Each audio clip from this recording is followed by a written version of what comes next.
So Saraswati గారిలో నచ్చని విషయాలు మీకు ఏమైనా ఉన్నాయా? నచ్చని విషయం ఒకటే ఉంటుందండి, ఇంకేముండదు. తాపత్రయం.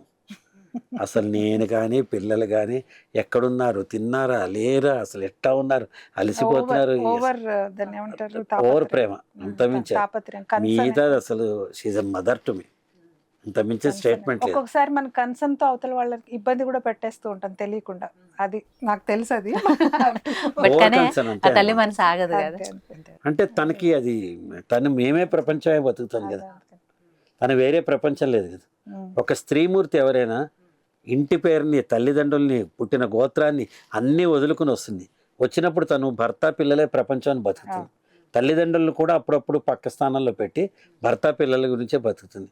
మరి అలాంటప్పుడు మనం కూడా వాళ్ళ తాపత్రయాన్ని అర్థం చేసుకోవాలి. నేను వద్దని చెప్తా, వాడు పెద్దవాడైపోయాడు, నేను ఎక్కడో అక్కడ ఉంటాను, ఏదో ఒకటి తింటా, ఏదో ఒకటి వస్తా, నాట్ టు వరీ, నీ సంగతి నువ్వు చూసుకుంటారు. ప్రతిదీ చెయ్యాల్సిందే, చెందాల్సిందే, ఏది ఇష్టమో అది జరగాల్సిందే. మాకు ఏది ఇష్టం అంటే నిజంగా చెప్పాలంటే పెద్ద నచ్చనివి అంత మరి కొట్టుకు చచ్చేంత అయితే ఏముండవు మా ఇద్దరికి. అది ఉంటే బాగుంటుంది ఎప్పుడే కదా. చిన్న వాటిని కొంచెం అంటే magnifying glass లోంచి ఇక్కడ చూస్తే ప్రాబ్లం ఏమైతుందంటే నచ్చని విషయాల్ని కూడా మీరు నచ్చేటట్టుగా మలుచుకున్నారు కదా. అంతే, అంతే. అక్కడ Correct. ఇది ఇష్యూస్ correct. రావట్లేదు. కాదు తల్లి, పర్సనల్ కదా. ఇప్పుడు నా గులాబీ ఇష్టం, ఆవిడకి మల్లెపూలు ఇష్టం అనుకుందాం. We have to respect each other కదా. అంతే, అంతే. When there is a mutual respect, that relationship blossoms.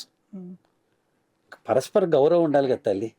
నాకు ఇది ఇష్టం కదా అని ఆవిడ వేసుకోమంటే ఎక్కడెందుకు వేసుకుంటాను? చిన్న విషయాలు తెలుసుకోవట్లా.